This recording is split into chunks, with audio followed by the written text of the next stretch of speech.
Hey, what a great day it is, and I believe tonight we're working through a series, and I've specifically sort of just massaged it a little bit that I could actually preach when Sam and Kirsty weren't here.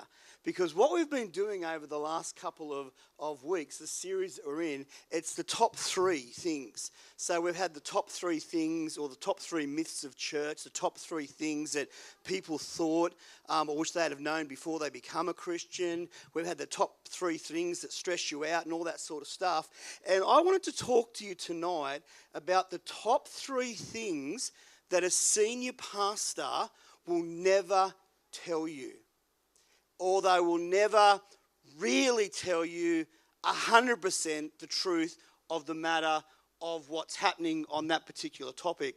And you might say, oh my goodness, are you telling us that senior pastors and Sam and Kirsty, there's things that they don't tell you? Well, they wouldn't say that because that would make out sort of like they're hiding something from you. But I would, and as I go through this list, you'll realise why there is a couple of things that senior pastors don't really tell their church because they just don't really want to upset them, or they just don't really want to, it sort of looks like it's about them or it's about themselves.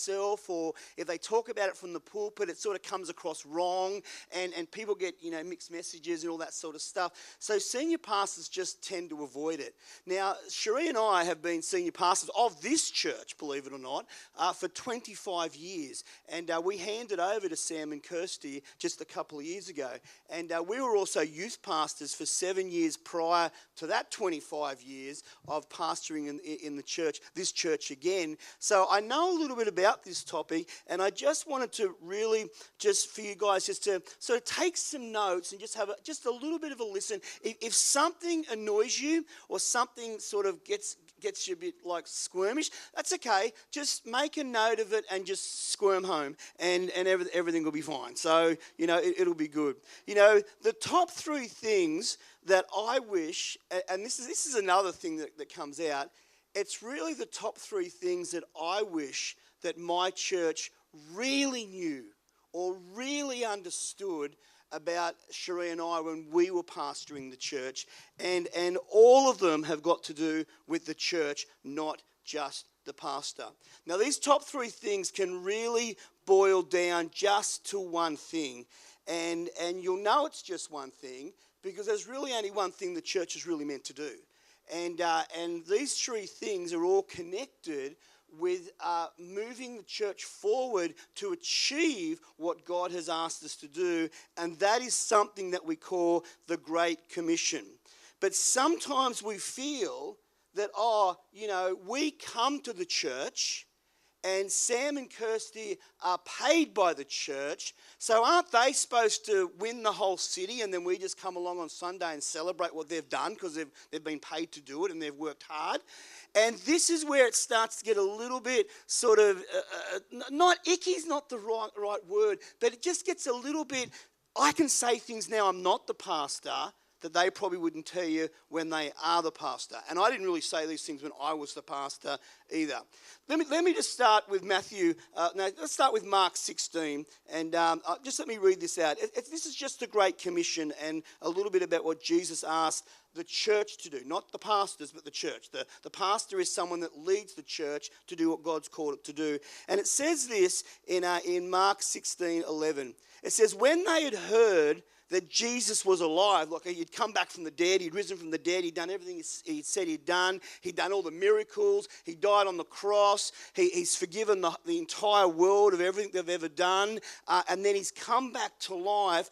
And when they'd seen, this is the two women that went to the tomb, when they'd seen him and they went back and reported to the disciples, they did not believe it. They didn't believe that Jesus had come back from the dead. And my point here is sometimes helping out with the Great Commission is connected to not believing that God is actually real in the first place. Because if these guys had thought, Jesus has come back from the dead, he is real, they would have acted differently from saying, we don't believe you. There's no way that's going to happen. Verse 12 says this, Afterward, Jesus appeared to a different two of the disciples, while they were walking along the country. These returned and reported to the rest of them, but they did not believe them either. What's the common thread here? Jesus wants to do something. He's putting out the challenge to go forward, for a church to go forward.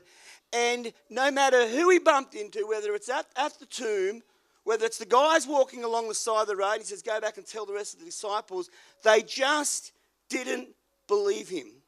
Then he returned and reported to the rest. Later, Jesus appeared to the 11, that's the 11 disciples who left because Judas hung himself, as they were eating. Now, look at what they were doing. They were eating. They were not telling everyone about Jesus coming back from the dead. They were not being the church. They were just eating, looking after themselves. And Jesus walked in and says, hey, I'm here. And then he rebuked them for their lack of faith and their stubborn refusal to believe those who had said they had seen him after he had risen. And then Jesus said to them, go into all of the world and preach the gospel to all creation and make disciples of everywhere that you call home and everywhere that you put your feet. And then it started to change. And this is the central thing of why the church exists. This is why Jesus came to earth, died, and then rose again. This is what he was trying to communicate with the two women at the tomb, saying, go and tell them I'm alive. This is gonna blow up now. And then he sees the other disciples, go and tell the other guys, I'm back, I'm here. I told you it was real. It's all changing now. And then he goes there, and they're sitting around eating, just chilling out, looking after themselves, because they did not believe that he did what he said he was going to do. And when we talk about the top three things that a pastor will never really tell his church in a really open way, it's normally connected, and my top three are connected to just the church and the pastor, Sam and Kirsty, trying to help a group of people believe. And not just do their own thing and just eat and just chill out, but believe that what we're doing here is actually real. That believe that Jesus did rise from the dead. The whole world needs to know about it. Everybody's sin is being forgiven. No one's going to be judged anymore. No fingers are going to be pointed. He has paid the price, and people need to know that he's done it all for them. Are you tracking with me? Now, I haven't started preaching yet. That was just I was just sort of warming you up to what the three things are. But they're all connected to the Great Commission and what God has asked us to do. Because too many times we can feel like we come to church, like I said, to see what Sam and Kirsty have done throughout the week. We come to church to just learn some more stuff. We come to church to get help for our own problems, which is okay. Like Julie's already said it, it's okay if you're sitting here and you're saying, man, I'm having a tough week, or I've had a tough month, or I've gone through a tough season. But when your life, here it comes, when your life just goes from one problem to the next, to the next, and to the next, and you never get out of a cycle of problems, you never break free of the problems that continue to keep piling up around your life, it's not okay to live there, because that's not what Jesus died for. He died so he could help you out of your problems, not be in church for 30 years and recycle and invent new ones. And then even worse, when the pastor tells you how to get out of it, or gives you advice on how to move forward, or preaches their heart out to tell you what to do to be able to move forward and beyond this, it just seems to fall on deaf ears of people that are eating fish and not really believing that God has come to help them. And if God hasn't come to help you, he sure hasn't come to help the person next to you. And if God hasn't come to help the person next to you, there's no way he's helping my unsaved husband or wife. And if God can't change my unsaved wife or unsaved husband, he certainly ain't going to help those people that I work with. And if he's not helping those people I work with, he certainly ain't going to win the world. So we just stop. And I want to help us think, you know what we've got to do? We've got to go beyond stopping and really get behind not just the vision of this church, because it's not my church. I'm not preaching for me. I'm out. I'm retired. I'm gone. But the vision of why Jesus died in the first place. Not just Sam and Kirsty's vision, but the Great Commission of why we even call ourselves part of the church or go to church in the first place. You tracking with me? So if we break that down to three things, here it is. Number one, just help. Just be someone that at least does something. Even if it's only small. But help in whatever way you can. Not just help on outreaches that are overseas, if the church went on one. But help in your town. Help with who might walk through these doors on any given Sunday that may be walking to the church for the very first time, and you really just want to eat your fish, or in this case it would be pizza, but you just really want to eat your pizza, and there's no real concern for whether that person that walked in, it's his first time, and it could be his last time, just because no one spoke to him and we just ate our pizza. Are you tracking with me? We've got to realise that we've just got to help. You know, I got 6 kids. Let me tell you a story. 6 kids, right? All of my 6 kids have jobs. They all live in my family. They're all part of my family, and they have a job. Zach, he mows all the lawns for me. I don't have to mow the lawn anymore ever again. Full stop. That's it. He's old enough now. He can mow it. He can whippersnipper it. He can do everything. I can sit on my veranda and just have, YouTube in this hand and watch him mow the lawn. Imagine if that was the senior pastor. Imagine if this is just dad in the Minturn family. We're not talking Sam that runs the church family. Just separate that. But dad in the Minturn family, YouTube, son mows the lawn. But just imagine if Sam was YouTube and all the people mow the lawn. You're going, oh, that wouldn't even work. I'm not even sure that's biblical. I'm not sure that's even right. Well, let's just go back to the story and leave Sam out of it. In my house, all my kids have jobs. Zach mows the lawn. Summer does the dishwasher. She empties that thing up and she unempties it when it's clean. And then I eat, and the biggest thing I got to do is take it from wherever I ate and put it back in the sink. And then Summer will just put it back in the dishwasher. And when I wake up in the morning, it's magically clean again. Now, I'm not saying Sam and Kirsty would do that. I'm just talking about my family, but you can connect family, church family, my family, right? They just do stuff. Why? Because it's part of it. Jonas, where's Jonas? Is he here today? Jonas does the bin. He's the bin boy. Sunday night, we all come home from church. I come out of church, I walk inside, and I put the television on. Jonas gets the bins. And before he does anything, he's got to walk those bins up the driveway and put them in the right spot so that the rubbish is emptied. And when I wake up Monday morning, it's magically empty. And you know what? It's amazing because I don't even have to bring the bin back down. When Jonas gets home from work, after working all day, and I'm retired, he then has to bring the bin back. Now you say, oh, that's pretty normal in a family because, they're doing stuff. And I'm not saying that's exactly how a church should run, but you're getting the drift of how things could sort of connect. If everyone does something, it sort of makes the whole household work a lot easier. Zeke takes the rubbish out. Zeke helps me all the time.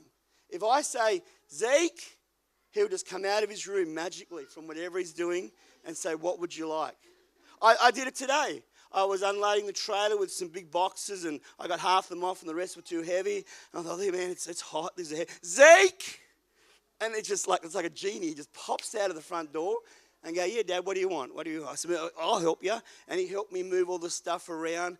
And they've done that since they were little. It's just normal. They're part of the house. They all help. And I just think somehow, somewhere, we sort of forget about that as being part of the Great Commission. That, it's Sam and Kirsty's job because, they sort of get the check, but we're just here to eat the pizza. Someone else should be doing upstairs, but, if we find out what time the free dinner was on, we could turn up for that, surely, that would be all right. And these are things that, they're not big things. You don't have to do a lot. Taking the bin out once a week, it's not really that much. I mean, it takes him 5 minutes and then probably only 3 minutes to bring it down because it's downhill and it's empty. But every bit helps. And everyone helps, and the whole things get done. When we go on holiday, Sheree and I go away on a holiday, I pack my bag in my room, and Sheree packs her bag. She's not as good as this with me, but doesn't understand what I'm doing. But anyway, let's just keep up with that topic. Anyway, let's just move on. When I've packed my bag, I just go, boys, can you take my bag to the car? And it's true, isn't it, Jonas? Give me a big yay, man, if it's true. And I say, can you take that? And they'll come into my room, I've zipped it up, and they'll take it out, they'll take it to the car, and they'll put it in the back of the car for me, just to help me out. When I say Sheree's not as good as that, she goes, I can carry my own bag, it's all right. I go, let the boys do it. We've raised them, they've cost us thousands of dollars. Surely they can take your bag to the car. But it's a philosophy of we're a family. Now, Sheree and I do all the heavy lifting. We pay the bills. I make sure the pool's clean. I make sure that the power's on. I make sure the air conditioning's working. I make sure they've got clean carpet. I make sure the water stays on. I give them food out of the fridge. They drink every single thing I've got anywhere in the house. No matter where I hide it, they find it. We do a lot, but they do something. And that something helps the whole family connect together. And I believe that everyone should be doing something. We all should be helping. If you don't want to help, go live in a motel room. Spend your money on a motel room. Stay in your motel room. Don't do anything. But you know what happens when you stay in a motel room and you treat the church like a motel room and you're part in living in the motel room as a connection to the church? The moment someone moves into the motel room next door to you that you don't like, you just change motels. I love this motel. I did nothing. I paid a bit of money and it all went well. It was great. Oh, I don't really like the new neighbours. Gee, they're noisy. Gee, they're loud. Gee, they're quiet. Gee, they come home late. Gee, they leave early. Gee, they have a loud car. Gee, whatever. So just move to the next motel. Or maybe you're in a motel room and a couple of breakfasts, the eggs aren't quite warm enough. They cook your breakfast in the morning and the eggs, well, they weren't really to your liking and the eggs just weren't quite hot enough. So, yeah, I've just maybe the motel room or the motel down the road's got better coffee. So let's just go there. When you live in a motel, you just change for the first little thing that doesn't suit you. When you live in a home, you help and you're there for life. And they've got your back carrying all the heavy lifting. They're there for you when you need it. The motel owner doesn't give a rip whether you change motels or not. But in my family, I'd be devastated if someone goes and leaves, especially if it wasn't for a good reason. And these things just need to be sort of thrown out there, and we need to know that it's so important to do something in the church. Let me tell you why. The helping in the church is holistic. Holistic means one thing is connected to the other, and without them all being connected correctly, it doesn't work properly.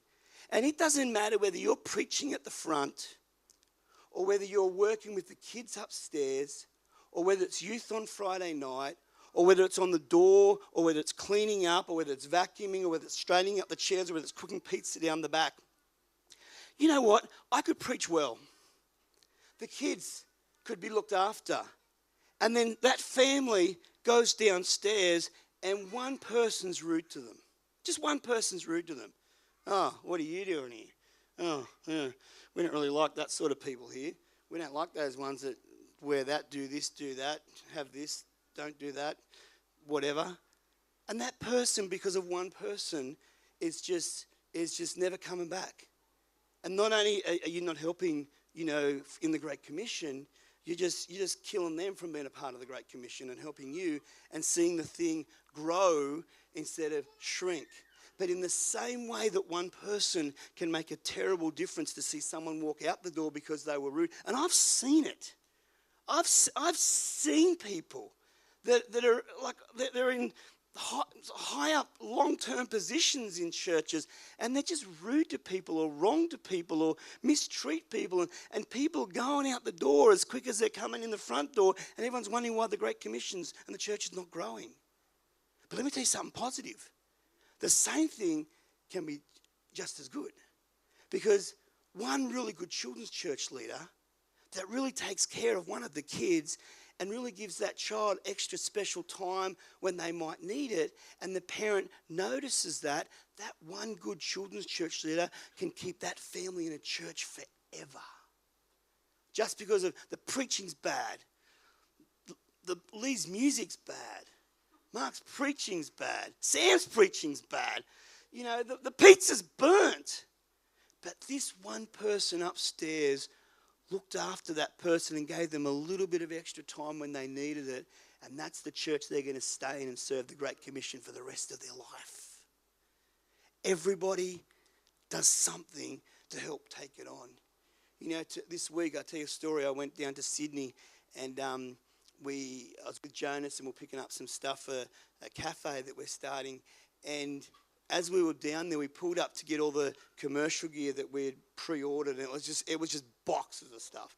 And we picked it all up. And the moment we got there, we'd never been to this place, never met the guy, just sort of bought it on the internet and wished it was good, hoped it was good. And the moment we got there, the guy said to Jonas and I, he said, "Do you want a drink, mate?"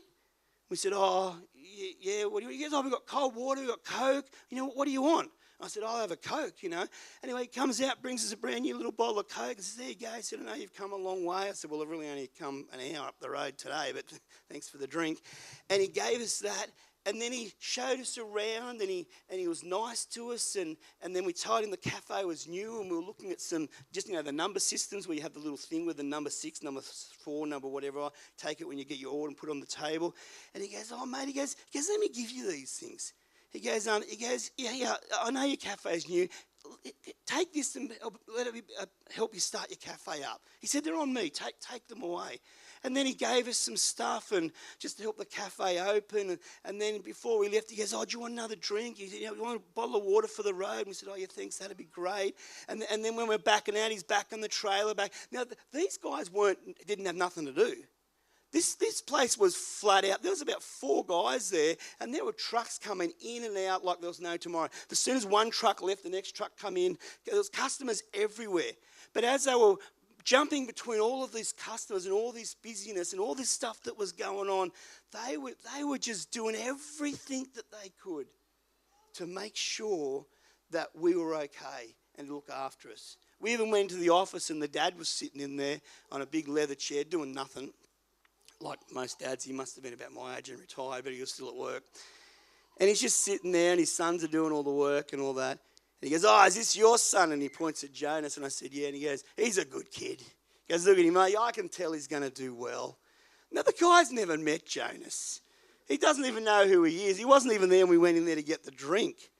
But this positive, supportive, he's going to do great. He looks like a good son. He is a good son. But this guy didn't know that. But I said, "Yeah, he's a good son. He's positive," and it just changed it. And Jonas and I got in the car, and we said, "Wow." You asked Jonas after the meeting. We said, "Wow, if we ever want anything, we're going back to them. We're going to go back there, and that's where we're going to spend our money when we need to buy anything else that we might need." It was just so. It wasn't much. But they just did a lot of little things that made us thought, wow, they didn't have to do that. That's the place where I want to be. And you know what? That can be the same for all of us here in this church. That if we can just do something to help it all go together, it would be really, really good. Man, I'm out of time. But no, how good was number one, eh? It was good, right? Number one was great. Number two is really good as well. Number 3 is great. So anyway, that's good. So we get the band up. Pretty pumped about my numbers and my systems. I should have said to Sam, hey, let's call it the top one thing we should let everyone know. I tell you what, this is going to be really good because this won't go down real good on YouTube, but it doesn't really matter. Let's just go to number 3 and I'm going to wrap up. Here's number 3 for you. Number 2, you're going to have to come another day. I'll do number 2 for you somewhere else. Where's number 3? Here it is. It's another simple one. Like the first one's simple, don't you agree? Like it's pretty simple. Here's the third one. Supporting Sam and Kirsty. Just supporting them. You know, they're on the front line and they take all the phone calls and they hear when they need to be here and everything else. But they're not bulletproof. Senior pastors won't tell you this, but senior pastors are not bulletproof. Sam and Kirsty are not bulletproof. And if you want to really help this church go forward and really be part of the church and part of the Great Commission and not just be doing your own thing, be someone that supports them and understands that they're not bulletproof. Let me read this list out for you. This is for me. It's for Cherie, for our 30 years that we were pastoring and plus, and for Sam and for Kirsty. We, believe it or not, are normal people. We have normal marriage tension. We have good weeks. We have bad weeks. Our kids still get sick. There is still financial struggles. We have our doubts. We have our fears. We have our faith. We have hopelessness. We have joy, but we also go through depression. We have worries.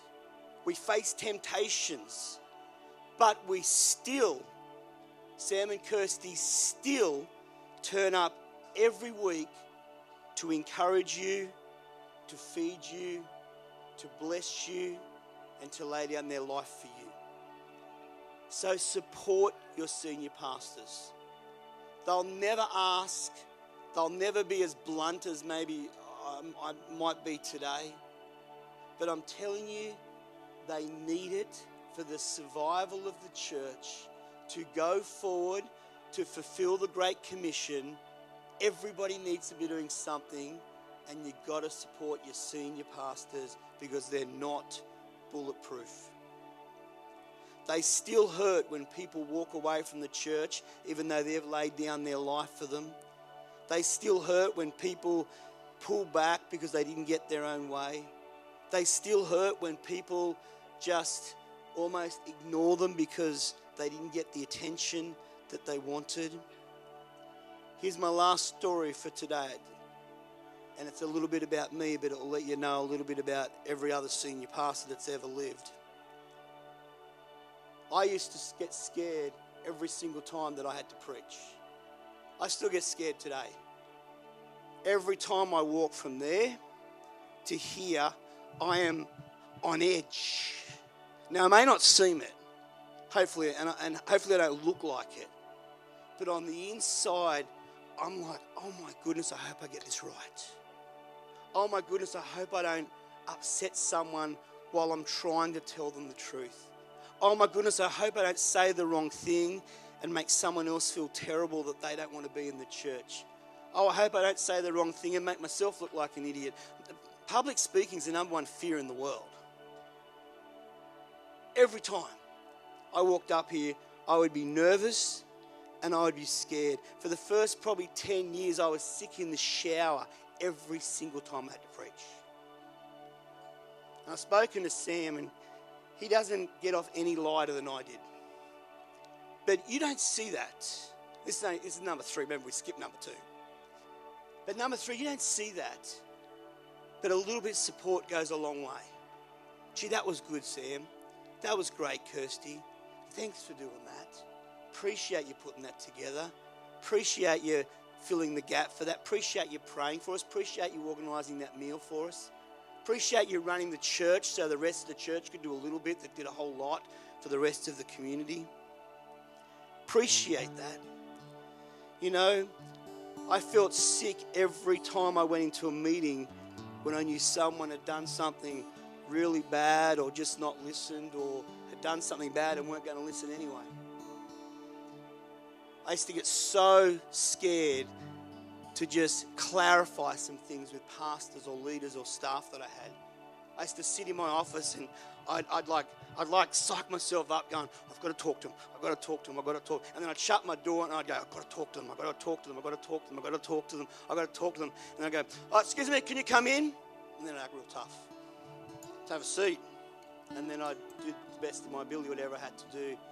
But no one sees the back end of what's really going on. Support your senior pastors and remember that there's a whole lot of stuff that they're going through. I felt the pain of every funeral I'd ever done. Things that we have to deal with on the phone or talk to that no one else ever sees or hears. I remember, even to this day, it affects me. We prayed for a little girl in our church and she eventually died. And we think, oh, that's all right, it doesn't affect him, he's tough. And, you know, what about the family? What about the mother? What about this? What about that? All true. All true. That's why the senior pastor just sucks it up and tries to do the best that he can. But he still feels the pain of it too. Support your senior pastors. Love on them.